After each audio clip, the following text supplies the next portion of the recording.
Hi, it's Karma Bass with Via Healthcare Consulting. A number of organizations we're working with are thinking about scheduling in-person board retreats. So I thought I'd share my top 5 tips for having an outstanding board retreat. First and foremost, know what you're trying to achieve. Set objectives for the meeting, have them on the agenda, and then at the end of the meeting, have an evaluation where you ask people whether you met those objectives. This way people will know you're not just meeting to meet. Number 2, focus on what matters. So figure out what the top 2 or 3 things are that this board should be talking about at this retreat, and then don't put anything else on the agenda. Number 3 is kind of related to that, and that is create space for the conversation. So do make sure that you allocate, maybe half the time of the day is going to be after a presentation in discussion, and maybe there will be small group breakouts.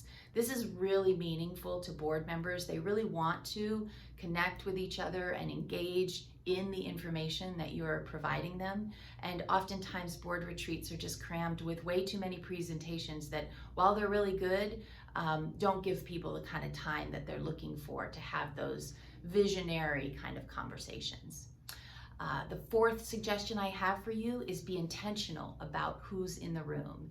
And don't let people come just to stand around or sit around and watch, because governance is not a spectator sport. Board members do better and open up and say things they're really thinking more frequently when there are fewer people in the room. So I would suggest a good list of who should be there is board members, the CEO, maybe another executive or 2 if they're presenting and have content knowledge, maybe a facilitator, but that's probably it.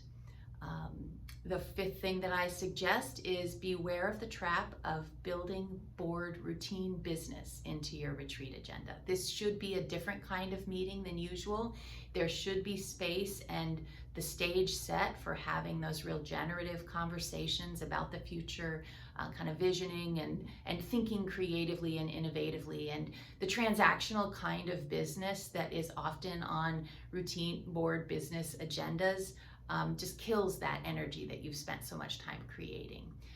So that's the 5 of them. Know what you're trying to achieve, focus on what matters, create space for the conversation, be intentional about who's in the room. Don't build in routine board business. If you have to have a separate conference call, do that. And then the last tip that I'll leave you with, sort of a bonus one, is you really should consider a professional facilitator. Take it for what it's worth. Coming from me, that's what I do. But I do believe that there's benefit. A lot of times the CEOs and board chairs think that they need to facilitate the meeting because that's their job.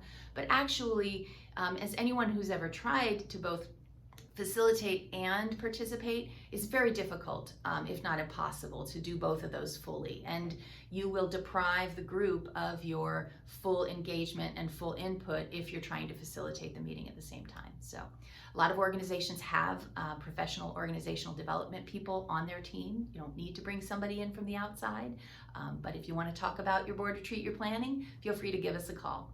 Thanks so much.